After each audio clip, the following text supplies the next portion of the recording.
চলছে আমার রাস্তা রাস্তা উদ্দেশ্যহীন, ফুরিয়ে যাচ্ছে হাইওয়ে জুড়ে আরো একটা দিন, আরো অনেক অনেক দূর পরের শহর। চলতে হবে আমায় রাত্রি ভোর, নেই যে আমার কোনো অবসর। যদি খুঁজে পাওয়া যেত একটা ঘর।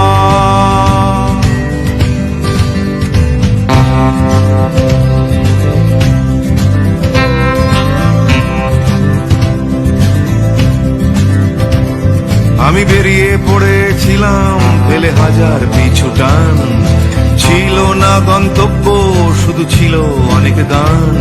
সেই গানগুলো আজ গেছে কোথায় পড়ে আমার অজান্তেই রাস্তার ধারে।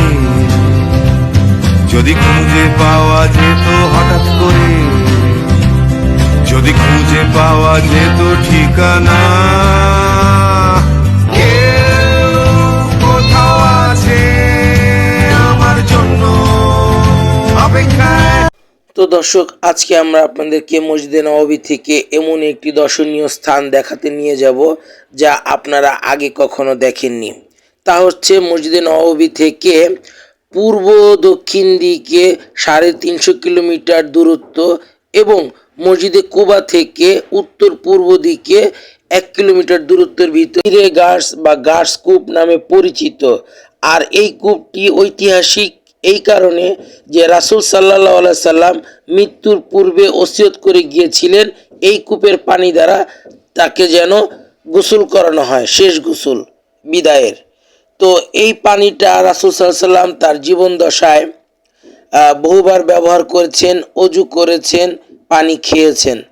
তার মৃত্যুর পরে এই পানি দিয়েই তাকে শেষ গোসল করানো হয়। তো আমরা সেই কূপটি দেখছি, আপনারাও দেখতে থাকুন।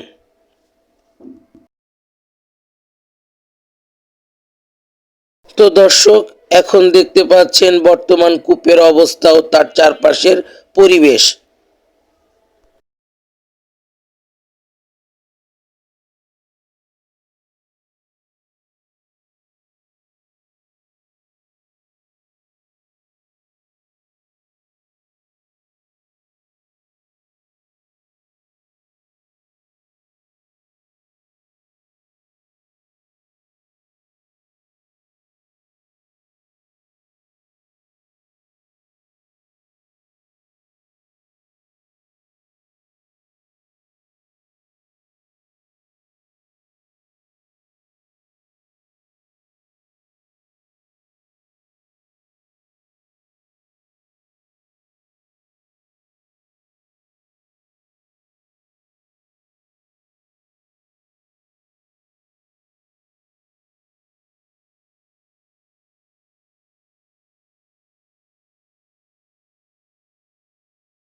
সামনেই দেখতে পাচ্ছেন সাইনবোর্ড, আর সাইনবোর্ডে এর বিশাল তথ্য দেওয়া আছে যা আমরা আপনাদের সামনে তুলে ধরছি।